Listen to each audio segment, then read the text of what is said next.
সোমবার সময় তখন দুপুর ১:৬ শাহজালাল আন্তর্জাতিক বিমানবন্দর থেকে উড্ডয়ন করে বাংলাদেশ বিমান বাহিনীর F-7 BGI প্রশিক্ষণ জঙ্গি বিমান। আন্তঃবাহিনী গণসংযোগ অধিদপ্তর ISPR এর তথ্যমতে উড্ডয়নের পরপরই এটি ভেঙে পড়ে উত্তরার মাইলস্টোন কলেজের একটি ভবনের ওপর।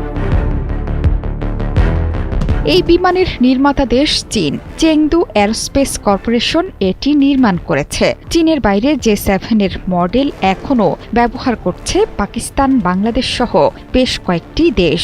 বাংলাদেশে এটি F-7 নামেও পরিচিত। ১৯৬৪ সালের মার্চে চীনের শেন ইয়াং এয়ারক্রাফট ফ্যাক্টরিতে শুরু হয়েছিল চীনের তৃতীয় প্রজন্মের J-7 যুদ্ধ বিমানের উৎপাদন। ওয়ালটন টেলিভিশন মাত্র ২৫,৪৯০ টাকায় পাচ্ছেন গুগল টিভি। এরপর তৈরি হয়েছে J-7 এর অসংখ্য মডেল, বিক্রি হয়েছে বহু দেশে। চেংদু J-7 রাশিয়ার MiG-21 এর লাইসেন্সড সংস্করণ। রুশ কারিগরি সহায়তায় চীনে প্রথম তৈরি হয় এই যুদ্ধ বিমান। ২০১৩ সালে বন্ধ হয়ে যায় এই সিরিজের যুদ্ধ বিমানের উৎপাদন। এরপরও বিভিন্ন দেশের বিমান বাহিনীতে এখনও সক্রিয় ভূমিকা রাখছে J-7 সিরিজের যুদ্ধ বিমানগুলো। এই যুদ্ধ বিমানগুলো মূলত ইন্টারসেপ্টর হিসেবেই ব্যবহৃত হয়ে থাকে। স্বল্প পাল্লার infrared homing air two air missile দিয়ে সজ্জিত। মূলত স্বল্প পাল্লার এয়ার টু এয়ার যুদ্ধের জন্য নকশা করা হয়েছে এই যুদ্ধ বিমান। বিমানটি আকাশ থেকে ভূমিতে আক্রমণের জন্যও ব্যবহৃত হয়। বাংলাদেশ বিমান বাহিনীর কাছে বর্তমানে ৩০-এর বেশি F-7 BGI মডেলের বিমান আছে। এগুলোই চেংদু J-7 বিমানের রফতানি সংস্করণ।